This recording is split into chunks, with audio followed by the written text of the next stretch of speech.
Why does man race? Some say the glory, others to test their limits. In the end, however, it is always a celebration of expert engineering and craftsmanship. What are you doing? It's a good question. What are we doing? Right. What's up, crew? As you can tell from the title and thumbnail, we've moved on from our challenge of the winter, which is skiing every run at every ski resort in Utah. Yes! Oh, this is so fun. Resorts are closed, not a lot of snow up there, so we need to get into one of our, at least, summer challenges, which is the Red Bull Soapbox Derby, man. The Ghostbusters wagon on its way down. Snaking already! And into the barriers already! If you're not familiar with the Soapbox Race or Derby, it's this awesome event put on by Red Bull each year, and teams kind of pick a theme to build a soapbox racer around and costumes and everything like that, and then they just send it down a pretty gnarly course with like jumps or whatever. I think it changes each event or each year, and there's really cool cars, really cool designs, and some pretty gnarly crashes, as you saw at the beginning of the video. Because the combination of speed and the fact they can't see, oh! Look at him from back to front, into the straw.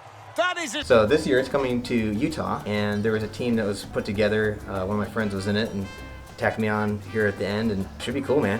Team Behave is the name, and the theme that they've chosen is like a beehive and beekeepers and bees and stuff like that. But I think the Utah state symbol is the beehive, so they want to pay homage to that. So it should be awesome. I've seen some pretty wacky designs on the website of the other team. There's like Uncle Rico's van from Napoleon Dynamite, or like a huge fish car, and then I think I saw one that was Calvin and Hobbes Transmogrifier. So I'm stoked to see that one. So what we've opted to do is we grabbed a go-kart, and we want to just kind of chop everything off of it and just use a simplified version of the chassis as possible. Took the engine out and everything, obviously. Kind of our goal today is just to kind of see what else we need to cut off. The weight limit for these cars is really low, and a go-kart is pretty heavy. So I think we were gonna just cut stuff off and just kind of vibe check the weight of everything and see if we're at all even close to the limit. Let's go check it out.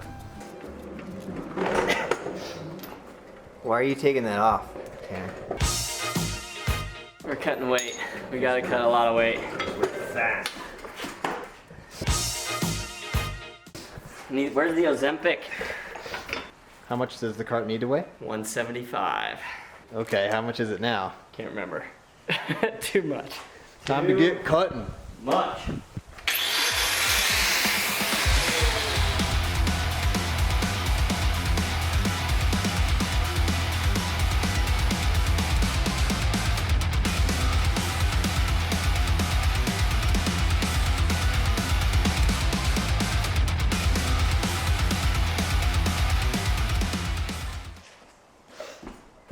Cut a big piece. Is it on? What we got here? 3 pounds? 3 pounds. Woo! Only 30 more of those to go. Let's come to this.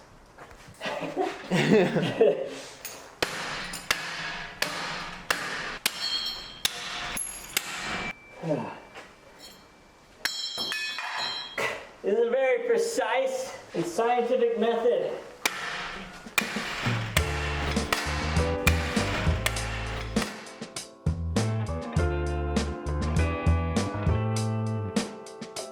Tanner, do you want to hold up your spoils of the last 20 minutes of cutting? I didn't catch my beard on fire, did I?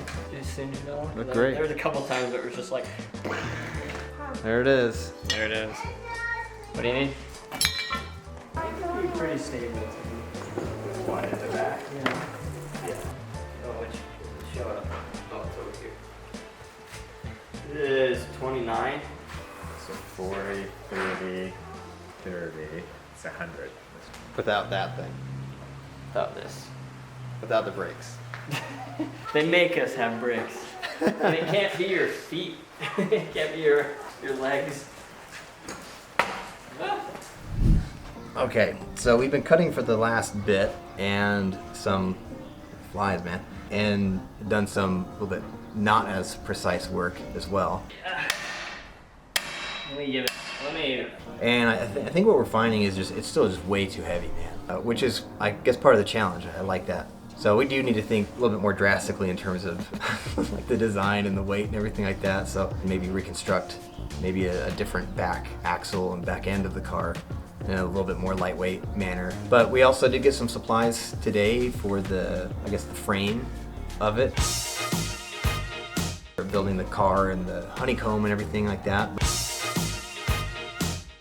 But I think that'll probably be it for the day. Actually, we've done a bunch of cutting, and we need to kind of go back to the drawing board and see how to get that weight down. So, and as part of all this, the team did secure a sponsor to kind of just help make it all possible. None of this is free. There's just a lot of work to be done and supplies to buy and stuff like that. So, Beehive Meals did want to shout them out for helping out the team and make it all possible. And it was a perfect fit, really. Like, you got the Beehive car and the Beehive Meals. It's a match made in heaven, I suppose you could say. Pretty cool. They take a lot of the stress out of preparing meals for your family each day. I think they make the meal, pack it in like a freezer safe container, and then deliver it to you. So all you gotta do when you need to make meal for the night is just unzip it and cook it up. So making it a lot more convenient to get meals done for the day. Anyway, I think it's pretty cool. I'll leave some more information about it in the description box. And yeah, man, we'll see you guys next time.